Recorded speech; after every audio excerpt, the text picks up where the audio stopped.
शाह आलम के समय तक अंग्रेज अपने को बादशाह की प्रजा कहा करते थे। गवर्नर जनरल की मोहर पर भी दिल्ली सम्राट का विशेष सेवक शब्द लिखे रहते थे। जब भी कोई अंग्रेज अफसर, चाहे वो गवर्नर जनरल ही क्यों ना हो, शाह आलम के दरबार में जाता था तो अदब के साथ खड़ा होता था और उन्हें भेंट देता था।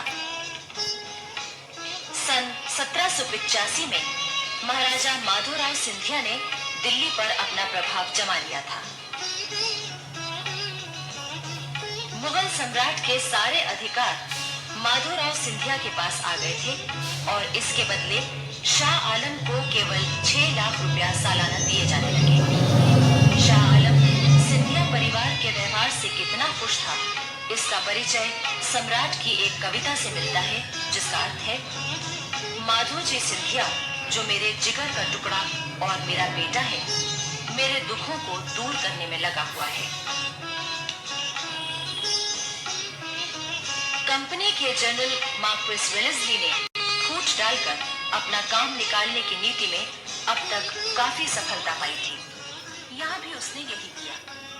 मुगल बादशाह शाह आलम को उसने मराठों के खिलाफ भड़काया और इस तरह दिल्ली मराठों से खाली हो गई।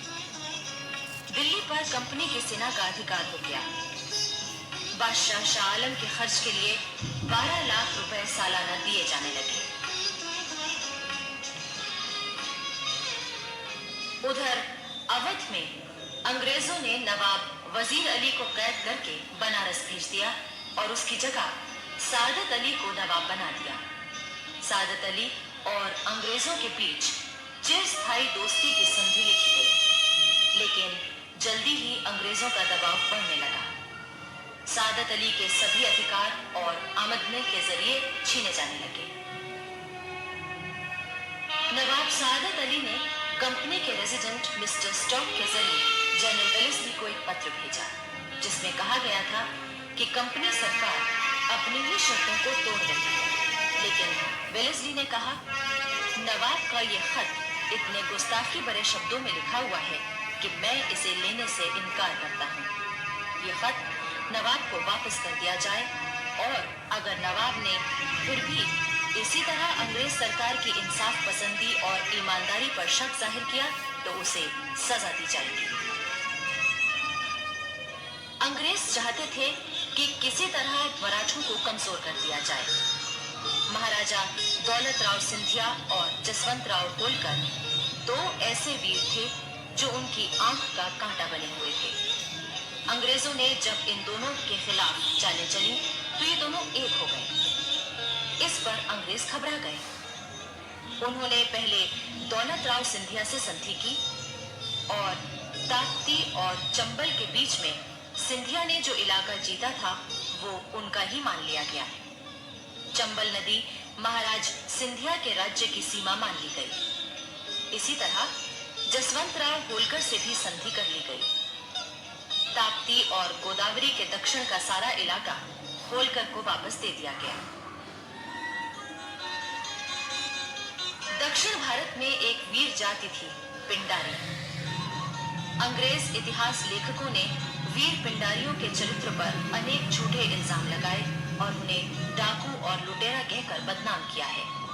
लेकिन सच्चाई ये है कि पिंडारी दक्षिण भारत की एक पठान जाति थी। पिंडारी दक्षिण भारत के राजाओं की सेवा में सवार हुआ करते थे। इनके पास अपने घोड़े होते थे। नसरू खां पिंडारी शिवाजी का एक विश्वस्त जमादार था। होलकर और सिंधिया की सेनाओं में भी हजारों पिंडारी योद्धा और सरदार मौजूद थे। हीरा खां पिंडारी और बुरान खां पिंडारी माधो जी सिंधिया के 2 विश्वस्त और योग्य सेनापति थे। दौलत राव सिंधिया की सेना में भी सरदार चीतू खां और करीम खां पिंडारी थे, जिन्हें नवाब की उपाधि मिली हुई थी।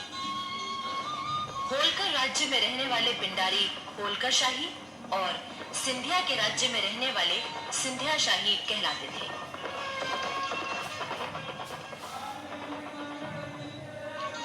लॉर्ड हेस्टिंग्स ने मराठों की ताकत को कम करने के लिए पिंडारियों को नष्ट करने का निर्णय लिया।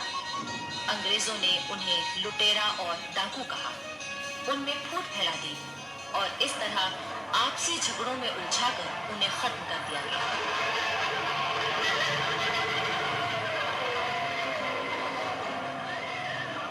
दिल्ली में शाह आलम की मृत्यु के बाद उसका बेटा अकबर शाह गद्दी पर बैठा, पर जैसी कि अंग्रेजों की नीति थी, उन्होंने उससे जो वादे किए थे उन्हें पूरा करने से वे मुकर गए। अकबर शाह ने अपनी शिकायतों को इंग्लैंड के दरबार में पहुंचाने के लिए राजा राम मोहन रॉय को भेजा, पर वहां उनकी कोई सुनवाई नहीं हुई। अंग्रेजों का प्रभाव बराबर बढ़ रहा था। कंपनी ने मार्क्वेस ऑफ हेस्टिंग्स को कंपनी का गवर्नर जनरल नियुक्त किया। उसने अपना पद संभालने के बाद एक नया काम शुरू किया, भारत के उद्योग धंधों को नष्ट करना और भारत के धन से इंग्लिस्तान के उद्योग धंधों को बढ़ाना। ब्रिटिश पार्लियामेंट ने एक एक्ट पास किया जिसमें कहा गया था कि इंग्लिस्तान का बना हुआ माल भारतवासियों के सिर मढ़ा जाए और भारत के प्राचीन उद्योग धंधों का नाश किया जाए। भारत की भयंकर दरिद्रता और गरीबी की कहानी यहीं से शुरू होती है। सूरत में बनने वाले कपड़े और जुलाहों के साथ क्या होता था, उसका हाल एक अंग्रेज लेखक रिचर्ड्स ने लिखा है। अब तो ये कपड़ा सिर्फ हमको बेचेगा, कंपनी का रेजिडेंट व्यापारी ही इसको खरीदेगा, हम इसकी जो कीमत देगा वही तुम्हें लेना पड़ेगा। नहीं, हम तुमको नहीं बेचेंगे, इस कपड़े के हमको बहुत दाम मिलते हैं, तुम 10 रुपए का माल 1 रुपए में खरीदते हो। क्या बोला? कंपनी के खिलाफ बोलता? नहीं बेचूंगा कपड़ा, नहीं बेचूंगा कपड़ा, मैं अपना धंधा छोड़ दूंगा, लेकिन कंपनी को कपड़ा नहीं दूंगा।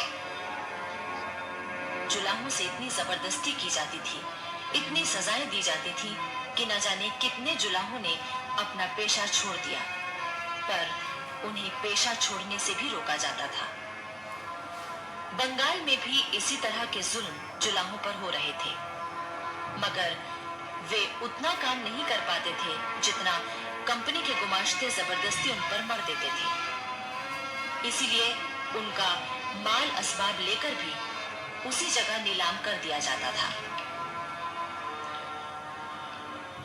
कच्चे रेशम के धागे लपेटने वालों पर इतना जुल्म किया जाता था कि कई जुलाहों ने उन जुल्मों से तंग आकर हाथों के अंगूठे तक काट दिए, जिससे रेशम का धागा न बनाना पड़े।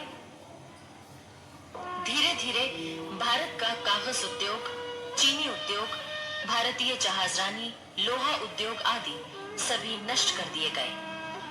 ईस्ट इंडिया कंपनी और अंग्रेज सरकार की कोशिशों का ये फल निकला कि भारत संसार का एक गरीब देश बन गया। भारत के प्राचीन उद्योग केवल इतिहास की बात बनकर रह गए। लॉर्ड हेस्टिंग्स ने जहां भारत के उद्योग नष्ट किए, दौलत को लूटा, वहीं ब्रिटिश साम्राज्य बढ़ाने की उसकी भूख भी बराबर बढ़ रही थी। वो मराठों की ताकत को खत्म करने के लिए आगे बढ़ा। उस समय पूना में बाजीराव पेशवा का शासन था।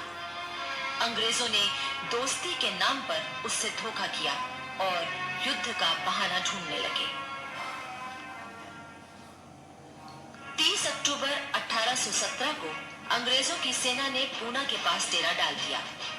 मराठों ने समझ लिया था कि अंग्रेज अब तक दोस्ती की जो बातें कर रहे थे वे सब झूठ थी। वे तो युद्ध ही करना चाहते हैं। बाबू गोखले पेशवा की सेना के प्रधान सेनापति थे। वे एक अत्यंत देशभक्त, युद्ध कुशल और वीर सेनापति थे। 5 नवंबर 1817 को खड़की के पास मराठों और अंग्रेजों की सेनाओं के बीच युद्ध शुरू हुआ, लेकिन बालाजी बंदनाथ और यशवंतराव घोरपड़े जैसे विश्वासघातियों के सामने बाबू गोखले की सेना कहां टिकने वाली थी। बाबू गोखले अंत समय तक अंग्रेजों से मुकाबला करते रहे और वीर गति को प्राप्त हुए। अंग्रेज जानते थे कि मराठे सरदार इतनी जल्दी पेशवा के शासन का अंत नहीं होने देंगे, इसलिए उन्होंने बाजीराव के खिलाफ एक और चाल चली। सतारा के नाबालिग राजा प्रताप सिंह की मां को उन्होंने वादा किया कि पूरे मराठा साम्राज्य के वास्तविक अधिकारी के रूप में उसने ऐलान जारी कर दिया। सुनो सुनो सुनो, शिवाजी महाराज के वंशज सतारा के राजा प्रताप सिंह का ऐलान सुनो। अंग्रेज हमारा दोस्त है। बाजीराव पेशवा से कोई किसी तरह का संबंध ना रखे और खास का फर्ज है कि इस लड़ाई में वो अंग्रेजों की मदद करे। इस ऐलान से बाजीराव पेशवा की स्थिति काफी कमजोर हो गई। उसने मजबूर होकर अंग्रेजों की अधीनता स्वीकार कर ली।